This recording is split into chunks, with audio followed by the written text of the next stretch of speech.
রান্না করবো বুঝে পাচ্ছি না, ভাবছি আম ডাল করবো। এখন যেহেতু গরম মানে, আর এই আমটাতে না সুন্দর সেন্ট, এত সুন্দর সেন্ট। আম ডাল করবো।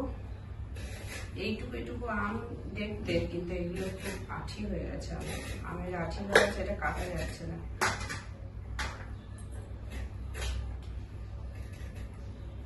ফ্যানের হাওয়া একদম গরম।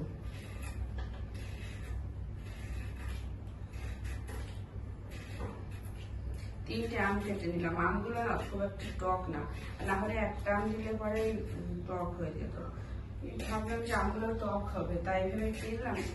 ছেলেটাকেও জিজ্ঞাসা করলাম, বলছে হ্যাঁ আমগুলো টক আছে, কিন্তু বাড়ি এনে রেখে একদম পুরো মিষ্টি হবে। এতগুলো আম কিনেছি, কি বলবো।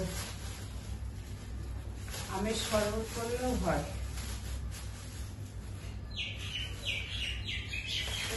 বিকেলবেলায় ছেলেটাকে আমের শরবত করবো, দুটো আম পুড়িয়ে দিই, দুটো আম পুড়ে।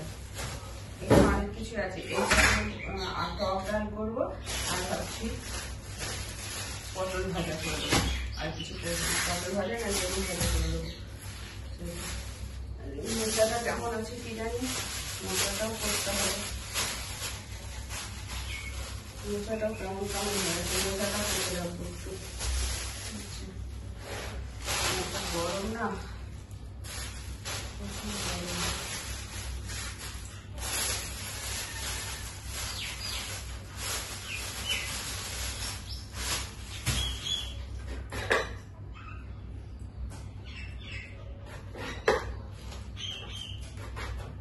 বেগুনটাকে ভাজা করছি। ভাবলাম পোকা হচ্ছে, বেগুন ভাজা করবো। আর কয়েকটা পটল কেটে যাচ্ছি, এই পটলগুলো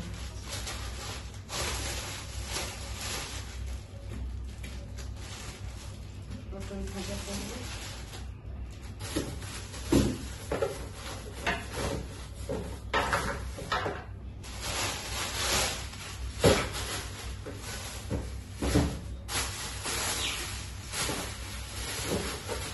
রান্না করে রেখে দেবো, যাতে রাত্রে রান্না করতে না হয়।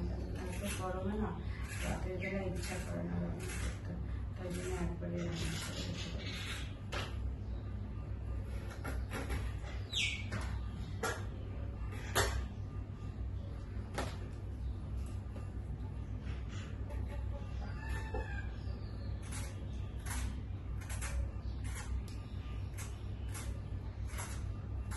এর সাথে আমটাও দিয়ে দিই, একসাথে পোড়া হয়ে যাবে।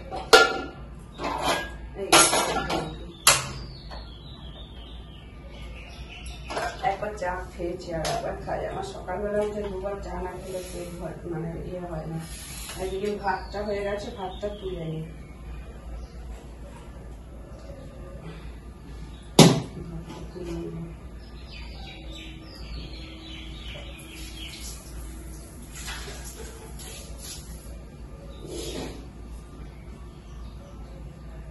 শীতকালের দিনে গরম গরম খুব ভালো লাগে, আর গরমের দিনে ঠান্ডা ঠান্ডা ভালো লাগে। এত গরম,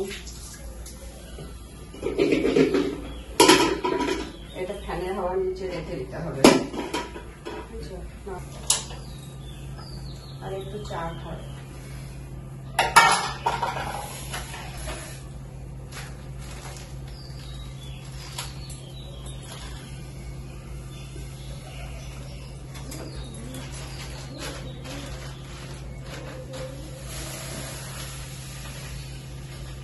নোংরা বাইরে বার করেছি, বালতিটা আনা হয়নি, বালতিটা আনতে হবে।